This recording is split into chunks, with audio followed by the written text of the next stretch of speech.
권위 있게 가르치시는 예수님. 잠깐 기도하겠습니다. 사랑하는 아버지 하나님, 우리에게 생명을 주시고 또 우리에게 젊음을 주셔서 이 좋은 시절을 하나님 안에서 누릴 수 있게 하셔서 참으로 감사합니다.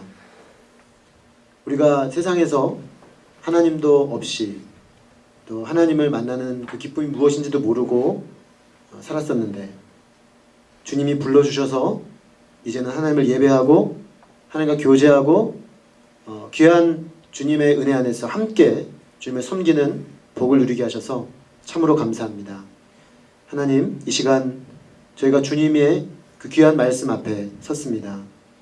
이 시간이 정말 주의 말씀이 우리의 심령 깊은 곳에 임하는 자리가 되게 하시고 듣는 자리가 되게 하시며 말씀이 가지고 있는 하나님의 그 권위가 우리 안에 회복되고 또 실현되어서 하나님 우리 가운데 이루시는 생명의 역사가 나타나는 귀한 은혜를 허락해 주시기를 간절히 기도합니다. 주님께서 이 자리에 친히 임재하실 뿐만 아니라 한 분 한 분 각 분의 심령 가운데 말씀하여 주실 줄 믿사오며 저는 예수 그리스도 이름으로 기도했습니다. 아멘. 만일 내가 오늘날의 종교적인 상황을 조금이라도 이해하고 있다면 이 권위의 문제야말로 우리가 직면한 가장 중요한 문제 중에 하나라고 하겠다. 오늘날 전 세계를 통하여 기독교회가 지금과 같은 상황에 처하게 된 것은 의심할 여지 없이 교회가 그 권위를 상실했기 때문이다. 이 말은 30여 년 전에 영국의 마지막 무너져가는 영적 교회를, 영국 교회를 끌어안고 하나님 말씀 위에 회복하기 위해 자신의 인생을 드렸던 마틴 로이드 존스라는 목사님이 하신 말씀입니다. 제가 왜 이 구절을 말씀을 시작하면서 읽어드렸냐면 30년 전 한국이 아닌 영국에서 그 영국 상황을 놓고 한 이야기임에도 불구하고 지금 오늘 이 땅의 교회 또 이 땅의 기독교에 대해서 거의 그대로 들어맞는 분석을 하고 있기 때문에 그렇습니다. 사실 권위를 상실한 채로 권위가 없는 사람이나 공동체가 가르칠 때 그 가르침은 힘이 없습니다. 왜냐하면 권위 없는 가르침은 사람들이 들으려고 하지 않죠. 들어야 될 이유를 발견하지 못하기 때문에 권위가 없이 가르치게 되면 이미 그 자체로 말씀의 가르침이 그 스스로의 기반이 무너져 버리는 것이다. 이렇게 말할 수가 있습니다. 그런 점에서 예수님은 오늘날 또 로이드 존스가 했던 그 30년 전 영국 또 오늘날 한국 교회에 향하여 하실 말씀이 참 많으십니다. 왜냐하면은 예수님은 권위 있게 가르치셨기 때문입니다. 우리가 지난주에 살펴본 것처럼 예수님이 고향 나사렛에서의 첫 설교는 사람들이 아주 좋아했습니다. 처음에는 예수님이 듣도 보도 못한 말씀을 전했기 때문에 사람들이 굉장히 기뻐하고 즐거워했는데 우리가 그 끝부분을 보면 알다시피 나사렛 사람들은 자신들의 익숙함을 말씀을 아는 것으로 착각하여 예수님을 배척하고 말씀을 거절했습니다. 예수님은 이제 나사렛 지역을 떠나시게 됩니다. 그래서 이 이후로 나사렛은 거의 예수 그리스도의 말씀의 은혜를 누리지를 못하게 됩니다. 나사렛은 굉장히 높은 지대에 있었는데 나사렛에서 100m 정도 아래로 더 낮은 지역으로 예수님 내려가게 되었습니다. 그렇게 내려간 지역이 어디냐면 오늘 본문에 등장하는 갈릴리 호수 북서쪽 지역에 해당되는 인구가 매우 많은 비교적 농어촌 지역이긴 하지만 인구가 밀집한 많은 사람들이 몰려있는 가버나움이라는 곳으로 내려가셨습니다. 우리가 복음서를 조금만 주의 깊게 읽어보면 금방 알게 되지만 가버나움은 향후 예수님의 말씀 사역의 중심지가 됩니다. 자, 이렇게 의미심장하죠. 왜 의미심장하냐면 높은 지대에 있는 이 나사렛 사람들은 마음도 높았던 것 같아요. 그래서 말씀을 거절하고 하나님의 말씀을 들을 수가 없었습니다. 근데 예수님이 낮은 지역으로 내려갔는데 그 낮은 지역에 가버나움 사람들은 그 지대처럼 마음도 겸손했던 것 같아요. 그래서 그들은 말씀을 겸손히 받아들이고 말씀이 겸손히 받아들여진 사람에게 나타나는 하나님의 권능을 크게 체험하게 되었습니다. 이 가버나움에서의 예수님 말씀 사역은 아주 인상적이었습니다. 예수님은 이번에도 안식일에 회당에 들어가서 가르치셨습니다. 사람들은 예수님의 가르치심에 놀랐다고 되어 있습니다. 왜냐하면 말씀의 권위가 있었기 때문입니다. 예수님의 말씀이 권위가 있었다는 말씀은 오늘 본문에 2번 등장을 합니다. 하나는 잘 보면 말씀이 권위가 있어서 사람들이 놀랐다, 이게 2번 반복되는데 잘 보면 그 내용이 조금 달라요. 앞부분에는 예수님이 가르쳐 주신 그 말씀의 권위 자체, 말씀 자체의 권위가 있었어요. 그래서 사람들이 놀란 겁니다. 그런데 다른 하나는 두 번째 부분을 보면은 선포하신 그 말씀 때문에 일어난 현상, 그 말씀의 결과로 나타난 사건, 그것 때문에 놀랐습니다.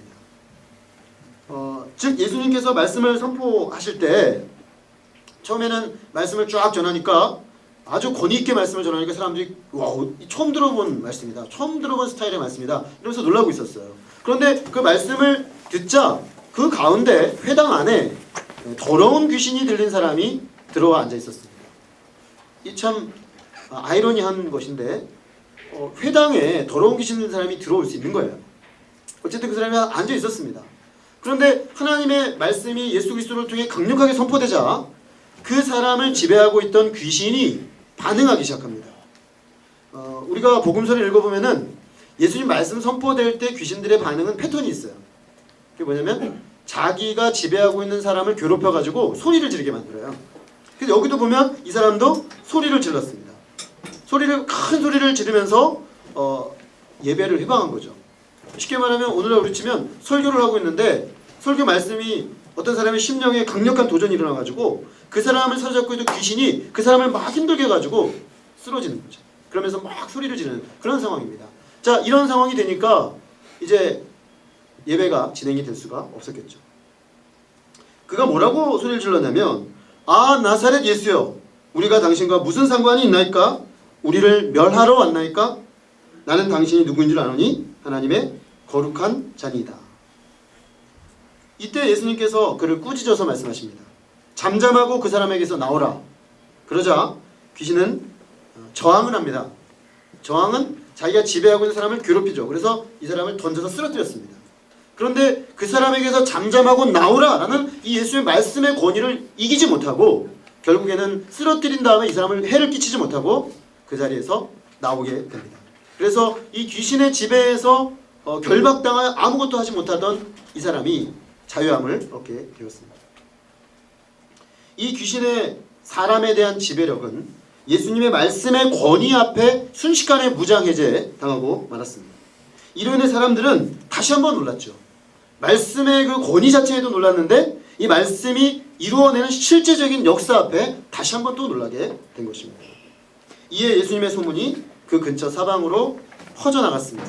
이것이 오늘 이 사건을 요약하고 있는 오늘 말씀의 내용이라고 하겠습니다. 자, 우리는 오늘 이 말씀을 보면서 예수님의 말씀이 권위와 능력을 가진 이유를 본문의 기초에서 한 3가지 정도 생각해 볼 수가 있습니다. 첫째로 왜 예수님의 말씀이 이렇게 권위가 있었는가 하면 1차적으로 예수님 자신이 가진 권위 때문입니다. 귀신은 또 하나의 특징이 있는데요. 마가복음 5장에 무덤 사이에 있었던 거라사 지역의 귀신도 보면 예수님을 보자마자 막 달려나옵니다. 그러면서 지극히 높으신 하나님의 아들 예수여, 나와 당신과 무슨 상관이 있나이까? 이렇게 말해요. 근데 오늘 이 귀신도 뭐라고 말하냐면 당신과 우리가 무슨 상관이 있습니까? 이렇게 말합니다. 귀신은 예수님과 관계맺는 것을 싫어합니다. 왜냐하면 귀신이 알고 있어요. 예수님이 오시면 자기는 쫓겨나고 예수님이 사람들의 심령에 들어가면 귀신이 있을 곳이 없어요. 그렇기 때문에 나와 당신과 무슨 상관이냐 얘기는 우리 관계 맺고 싶지 않다. 오지 마라. 저항하는 것입니다. 자, 귀신이 이렇게 강력하게 저항을 했는데 이상한 건 이 귀신이 한 말이 다 사실이라는 거예요. 귀신이 뭐라 그랬냐면 아 나사렛 예수여 이렇게 말했어요. 그리고 맨 뒤에 가서 뭐라 그랬냐면 나는 당신이 누구인 줄 아노니 하나님의 거룩한 자니다. 나사렛 예수, 인간 예수죠. 하나님의 거룩한 자, 하나님의 아들이라는 얘기죠. 참 인간이요 참 신이신 예수님, 그 본질을 정확히 꿰뚫어 보고 있습니다. 이게 신앙 고백의 본질이거든요. 그러니까 귀신은 신앙 고백은 정확해요. 네. 그러니까 어떻게 보면 우리가 정확한 신앙 고백을 하지만 그분과 관계 맺지 아니하고 그분을 거절하는 건 사실은 사단적인 거예요. 귀신적인 거예요. 왜냐하면 우리가 가만히 우리가 마귀가 그러잖아요. 야고보서 2장 19절에 뭐라고 말씀이 나오냐면 너희가 믿는다고 고백하는데 귀신도 그렇다 이거예요. 귀신도 믿고 떤다 그랬습니다. 믿고 떤다. 왜 믿고 떠냐면 예수님이 누군지 알기 때문에 그렇다는 거죠. 그러면 귀신과 신앙 고백을 한 사람의 차이가 뭐냐? 신앙 고백을 한 사람은 알 뿐만 아니라 경배한다는 것이죠. 그분을 높이고 예수님을 영접한다는 것이죠. 그분이 나를 다스리도록 허용한다는 것이죠. 그게 다른 것입니다. 자, 결국 그는 예수님을 알아보았는데 하나님의 거룩한 자, 하나님의 아들로 알아보았습니다. 자, 이 말은 무슨 얘기냐? 예수님은 하나님의 아들로서의 권위를 가지고 있다는 것입니다. 결국 예수님이 하나님의 아들이기 때문에 가지고 있는 이 모든 말씀의 권위가 나오고 있다는 것입니다. 존재에서 그 권위가 뿜어져 나오고 있다는 것입니다. 우리가 누가복음의 문맥에서 보면 예수님이 앞에 시험을 받을 때, 그 다음에 그 전에 세례를 받을 때 핵심 이슈가 뭐였냐면 세례 받을 때도 하늘이 열리고 이는 내 사랑하는 자요, 그렇게 말씀하셨거든요. 나의 사랑하는 아들이다. 하나님의 아들이라는 확증을 해주셨어요. 시험 받을 때도 마귀가 계속 뭘 묻냐면 하나님의 아들이여든 예수님 입증하지 않습니다. 왜냐하면 하나님의 아들이니까요. 그 시험을 이기셨어요. 자, 마귀는 그 예수님이 다시금 하나님의 아들이라는 걸 확증해주고 있습니다. 그러므로 예수님이 하나님의 아들이시라는 그것에서 모든 권위가 나오는 것이죠. 자, 둘째로 예수님의 말씀 자체의 권위입니다. 예수님의 말씀은 하나님의 말씀이죠. 왜냐하면 하나님의 아들의 말씀이니까. 하나님의 아들이 하시는 말씀이기 때문에 하나님의 아들의 말씀의 권위를 가지게 됩니다. 즉 존재가 예수님이 하시는 말씀과 연관을 가지고 있다는 것입니다. 권위가 가진 존재가 하는 말은 상대방을 구속하는 힘이 있습니다. 제가 말씀을 준비하다가 유튜브에 들어가서 권위를 쳐봤어요.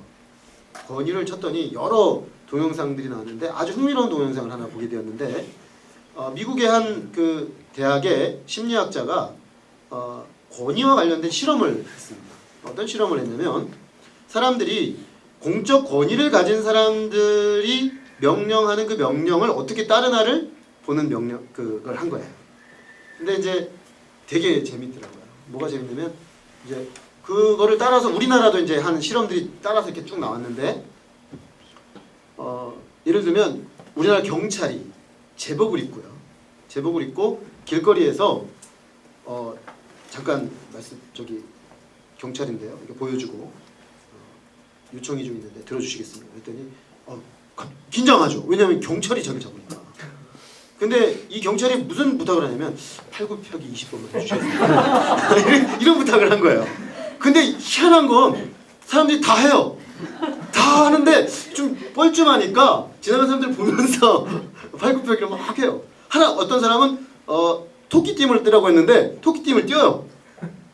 근데 신기한 건 제가 보면서 느낀 게 우리나라 사람들 굉장히 착하다. 근데 이게 단순히 착한 문제가 아니고 거기서 분석하는 건 이거예요.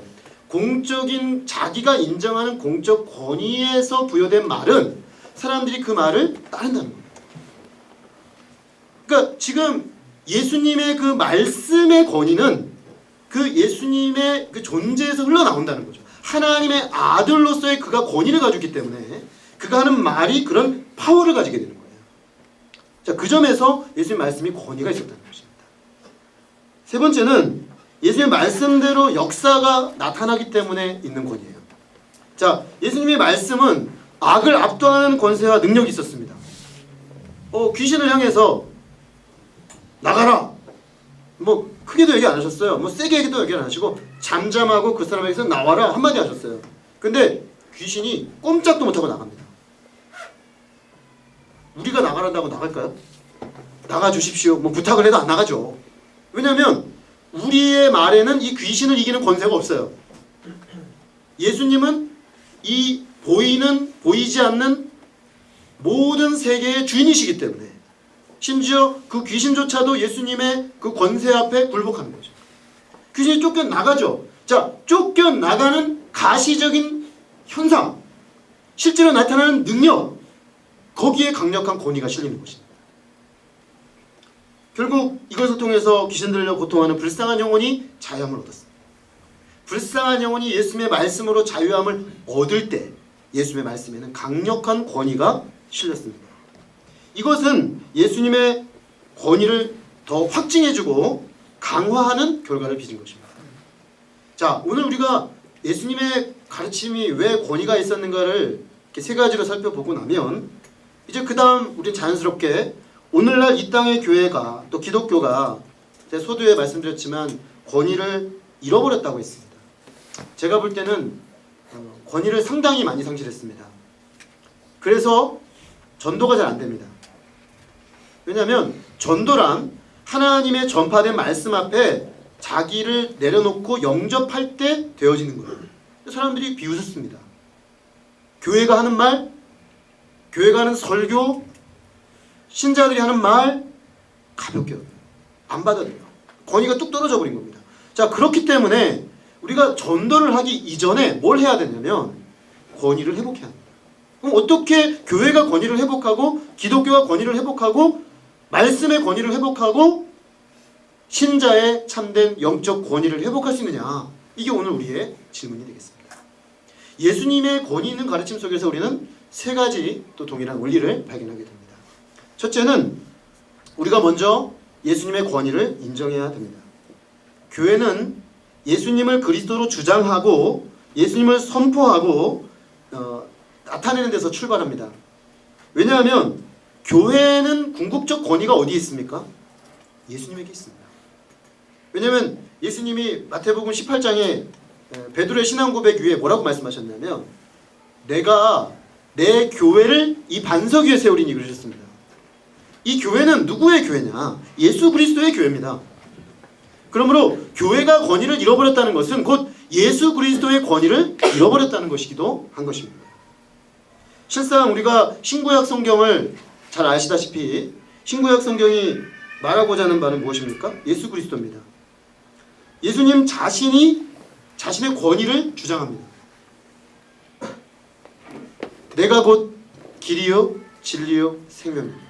나로 말미암지 않고는 아버지께로 올 자가 없느니라. 천하 인간의 예수 외에 구원 얻을 만한 이름을 우리에게 주신 적이 없습니다. 예수님은 우리가 하나님께로 갈 수 있는 유일한 길이고 유일한 진리고 유일한 생명이라고 자기 주장을 하십니다. 근데 이 자기 주장이 서는 근거가 뭐냐면 예수님이 가지고 있는 권위죠. 권위.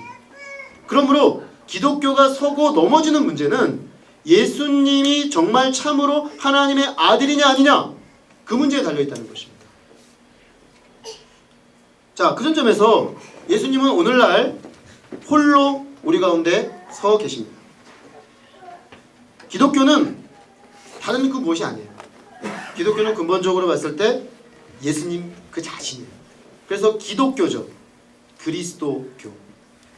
기독이라는 말 자체가 그리스도의 한자어죠.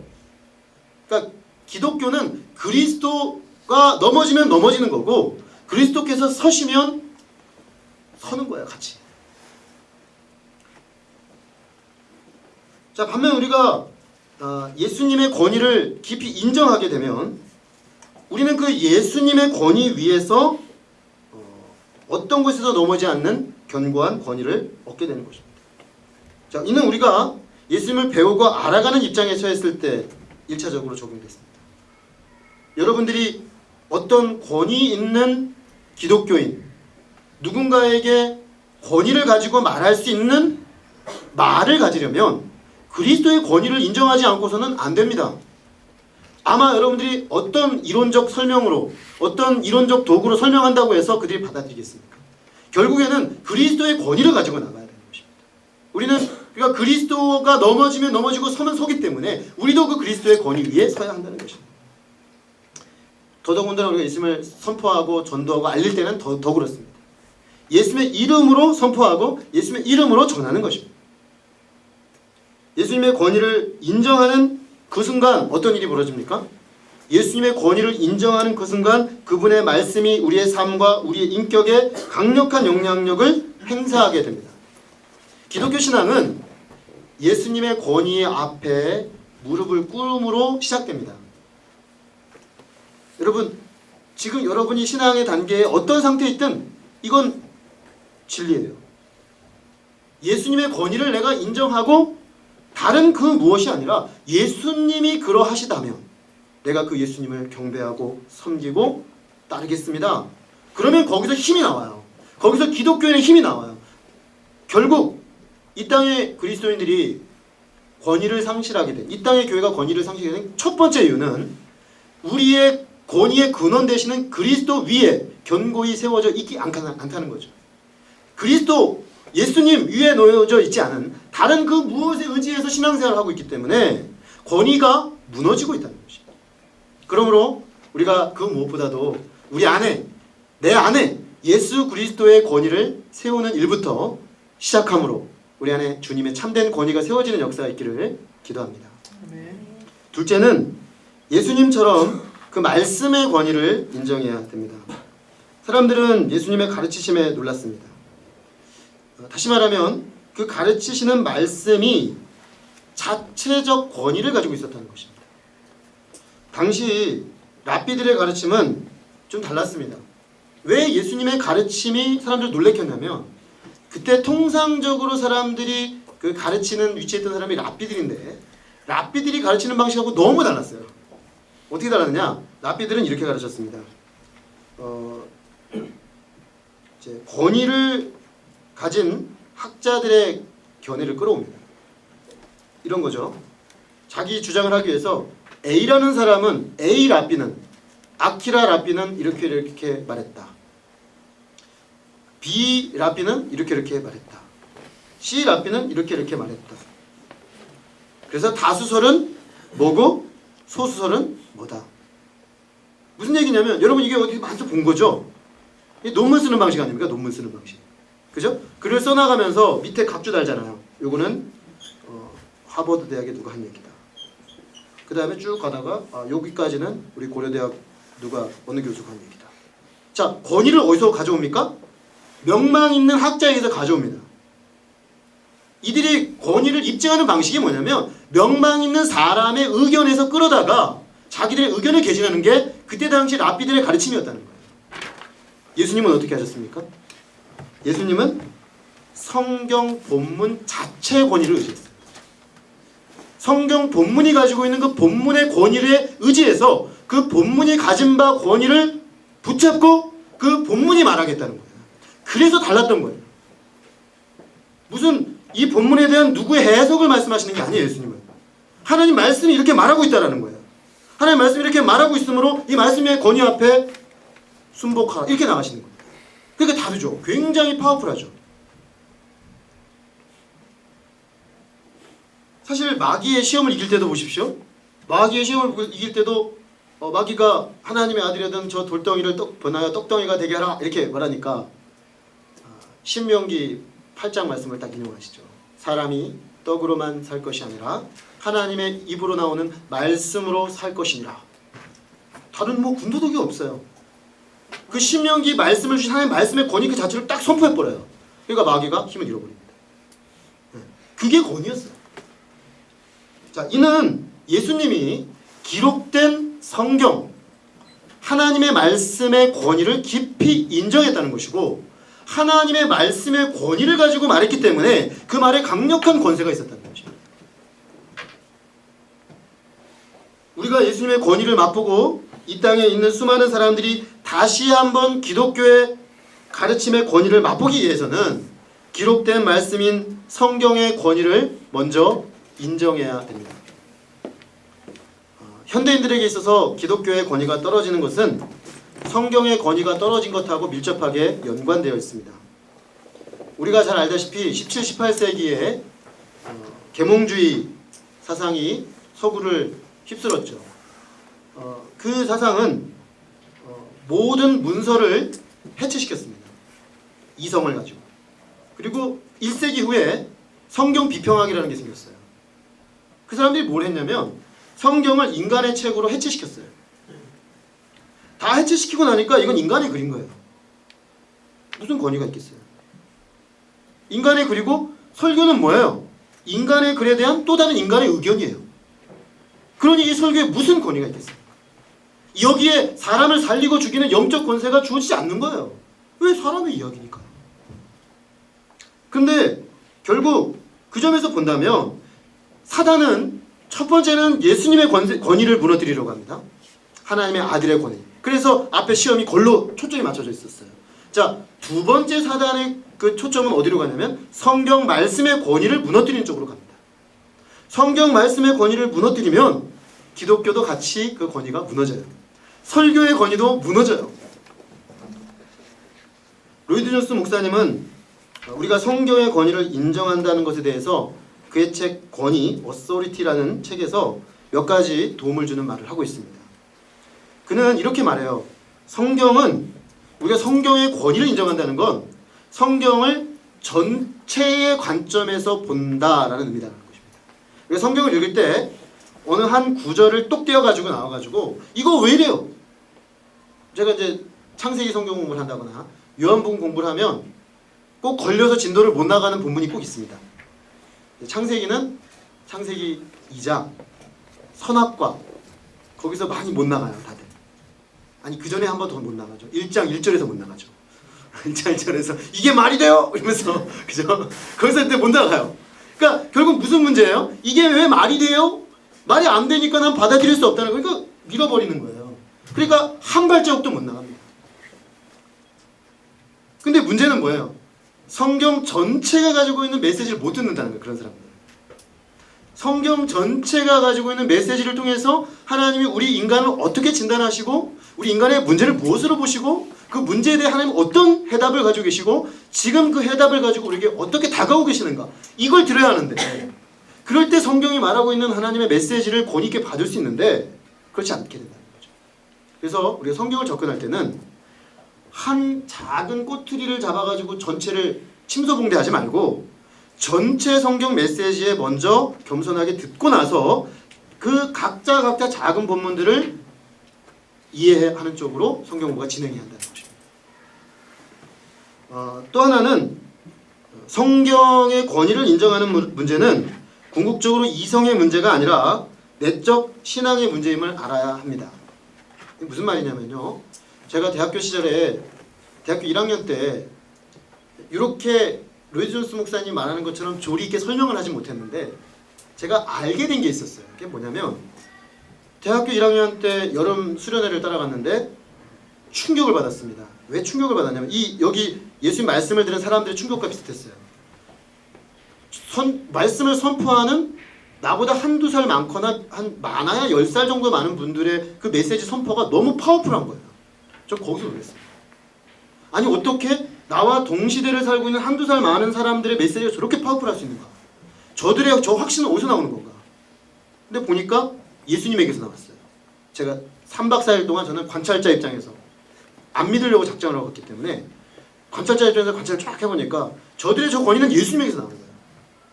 그리고 또 하나는 성경의 권위였어요. 그들이 어떤 성경의 권위 앞에 자기를 굴복한 순간이 있었어요.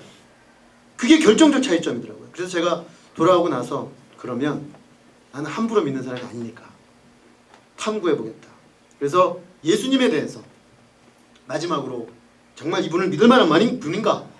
이분을 내가 의지할 만한 권위를 인정할 만한 분인가? 그 싸움을 치열하게 몇 달 동안 했었습니다. 그러면서 동시에 또 진행됐던 게 뭐였냐면 성경에 대한 거였어요. 성경이 과연 믿을 만한 책인가? 성경이 뭔가? 그래서 그때 샀던 책이 성경이 믿을 만한 이유 18가지 뭐 이런 책을 샀어요. 제 방에 여러분 이제 제가 책들을 모으는 게 취미라 저는 많이 다 읽지는 않습니다. 거기 있는 책들 일단 다 모아놓는 거예요. 근데 그 모아놓은 많은 책들 중에 사실은 한 라인을 차지한 이 정도 라인을 차지하는 게 다 성경에 대한 책이에요. 성경이 믿을 만한 책인가에 대한 책이에요. 제가 그걸 다 읽고 나서 내린 결론이 뭔지 아세요? 다 이성적으로 다 납득이 돼요. 그런데 최종적으로 가서 성경의 권위를 내가 믿음으로 받을 거냐 말 거냐의 문제라는 걸 알게 됐어요. 무슨 얘기냐? 성경은 믿을 만한 문서라는 건 상당히 객관적인 증거들이 많아요. 한 가지 예만 들어도 여러분 서양의 문서 중에 아주 오래된 문서 중에 아주 유명한 책이 있는데 시저, 그 로마의 원로원 의원이었다가 황제로 전환을 하려다가 브루투스의 칼에 맞아 죽은 사람. 그 사람의 그 비전을 실현한 사람이 옥타비아누스이죠. 그 시저가 갈리아 원정기라는 책을 씁니다. 오늘날의 프랑스 땅 거기를 지배하고 나서 그 지배한 그 과정들을 전쟁기를 썼어요. 이 시저는 대단한 지성인이에요. 아주 똑똑한 사람입니다. 그래서 여러분 로마인 이야기라는 그 책을 쓴 시오노 나나미라는 일본 여성을 보면 그 책을 읽어보십시오. 시오노 나나미는 시저와 연애하는 사이예요. 시저를 너무너무 사랑해가지고 일본에 살다가 로마로 간 거예요. 그래서 로마로 살면서 그 시저의 흔적을 더듬으며 행복해하는 거예요. 그래서 나중에 책을 쓴 거예요. 그 사람이. 매력 있는 사람이에요. 정말 매력 있어요. 그래서 그 책도 너무 멋지게 썼어요. 근데 여러분 아무도 이 시저의 갈리아 원정기가 실제로 존재한 글이다, 시저가 썼다라는 걸 의심하지 않습니다. 근데 그 시저의 갈리아 원정기의 사본이 몇 개 남아있느냐? 20개도 안 돼요. 사본. 그걸 복사해 놓은 본이 20개도 안 돼요. 성경은요? 수천 개가 넘습니다. 그러니까 성경 문서가 가지고 있는 어떤 권위는 갈리아 원정기를 인정하는 사람들이라면 인정할 수밖에 없을 정도의 객관적 권위를 가지고 있다는 거예요. 자, 근데 이거를 우리가 정말로 하나님이 우리에게 하나님이 자신을 알리기 위하여, 즉 전문적 용어로 계시하기 위하여 우리에게 주신 문서로 받을 거냐 말 거냐 이 문제라는 것입니다. 이거는 성경이 그렇게 주장해요. 그걸 성경의 자증성이라고 합니다. 성경은 스스로 자기 자신을 증거해요. 하나님의 말씀이라고. 그러니까 이 성경의 자기 증거를 받아들여서 하나님의 말씀으로 받는 사람들은 하나님의 말씀, 성경을 읽고 듣고 설교를 들을 때 이것은 인간의 말이 아니라 하나님의 말씀으로 들리시는 것입니다. 그럼 바뀌어요, 사람이. 그러면 기독교 신앙으로 들어가게 됩니다.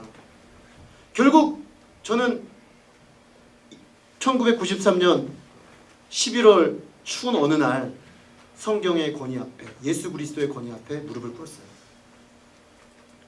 그리고 그 권위가 나를 다스리면서 저는 예수 그리스도와 교제하는 하나님의 사람으로서의 삶이 시작되었습니다. 결국 우리가 이런 성경에 대한 그 권위를 인정할 필요가 있다는 것입니다. 그러니까 여러분 우리가 오늘날 사람들이 이거 인정 잘 안 하죠. 그래서 이렇게 뭐랄까요? 믿는 사람으로서 믿지 않는 사람들에게 성경의 권위를 입증하려고 하면 왠지 좀 쫄려요. 쫄리는 느낌을 받아요. 특히 잘 따지는 친구들, 막 이렇게 따지는 친구들 앞에 가면 내가 이걸 잘 설명을 해줘가지고 이 사람을 설득하고 싶잖아요. 그런 마음이 들잖아요. 또 성경에 보면 베드로전서 3장 16절에 뭐라고 되어 있냐면 너희 안에 있는 소망에 관한 이유를 묻는 자들에게는 항상 대답할 것을 예비해 놓으라고 했어요. 근데 온유함으로 하라고 했죠. 그러니까 따뜻한 마음으로 그들이 질문해 올 때 대답할 준비를 해놔야 되니까 우린 준비해야 돼요. 그래서 우리는 조금 위축돼 있어요. 신자들이 위축되어서 마치 내가 성경의 어떤 하나님 말씀의 증거됨을 내가 입증해 줘야 될 것으로, 갈리아 원정기는 대답 금방 인정하면서 이거는 뭔가 내가 더 많은 설명을 막 덧붙여야 할 것으로 생각한단 말이에요. 이것에 대해서 스펄전 목사님의 말을 좀 인용하고 싶습니다. 그분이 이런 말을 했어요. 사자가 공격을 당할 때 네가 사자를 지켜야 할 필요는 없다. 네가 해야 할 일이란 문을 열고 사자를 우리 밖으로 내보내는 일이다. 무슨 얘기입니까? 사자는 우리 지킵니까? 사자가 공격받았어요. 얘가 뭘 두려워하겠어요? 그죠? 우리가 해야 할 일이란 문을 열어서 사자가 뛰쳐나가서 자기의 싸움을 싸우도록 하는 거야. 마찬가지라는 거죠. 여기서 사자는 성경입니다. 성경은 사자의 권위를 가지고 있어요. 우리가 하는 일이란 성경을 위해서 뭐 구차하게 뭐 변명을 할 필요 없다는 것입니다. 성경이 가지고 있는 메시지의 능력을 풀어놓으면 마치 사자가 친히 나가서 자기의 힘과 권위를 드러내듯이, 사자의 위용을 드러내듯이 하나님의 말씀은 스스로 증거하고 스스로 사람들의 마음에 강타하여 사람들의 마음을 움직여낸다는 것입니다. 여러분, 이것이 바로 말씀의 권위인 것입니다. 오늘 우리가 할 수 있는 일이란 결국은 뭡니까? 성경의 권위를 세우려면 우리가 성경의 권위를 먼저 인정하고 권위 앞에서 겸손히 성경을 읽어야 하는 것이고, 그리고 그 성경을 바르게 해석해서 성경이 말하게 하면 됩니다. 성경이 말하게 하면 성경이 친히 사람들의 영혼의 깊은 곳을 찾아 들어가서 그들에게 말한다는 것입니다. 저는 저 자신이 그렇게 예수 그리스도를 하나님 말씀의 권위 앞에 인정하고 받아들인 이후에 하나님의 말씀이 가진 권위를 무수히 경험했어요. 사자처럼 풀어놓을 때 말씀이 풀려나면 아무도 못 막아요. 영혼들 깊은 곳을 직접 건드리세요. 성령께서 역사하시면서. 무엇보다 우리는 성경 전체가 기록된 하나님의 말씀으로 받아들이는 태도를 가져야 합니다. 이렇게 우리가 성경의 권위 있게 견고하게 설 때 현대 지식들, 현대 과학, 여러 가지 인간적 이해들, 인간의 능력의 권위 위에서 그런 것들이 무수히 지금까지 성경에 대한 권위를 문제 제기해 왔지만 성경의 권위 자체를 무너뜨리지 못했죠. 앞으로도 더 많은 도전이 오겠지만 성경의 권위는 무너지지 않을 것이라는 그 확신을 가지고 하나님의 말씀의 권위에 설 때 우리가 하나님의 말씀의 권위를 체험하게 되는 것이고, 우리도 이 땅 가운데서 권위 있게 말할 수 있게 되는 것이고 권위 있게 가르칠 수가 있게 되는 것입니다. 제가 오늘 여기서 여러분과 나눈 이 말씀이 어떤 권위를 가지고 여러분들이 역사한다면 그건 딱 하나밖에 없어요. 제가 인정한 말씀 자체의 권위가 여러분들을 향하여 말하고 있는 것이다. 그러므로 여러분들은 이 말씀의 권위를 받을 거냐 말 거냐의 문제 앞에 직면하게 된다는 것이죠. 그러므로 우리가 이 땅에 그리스도인들이 이런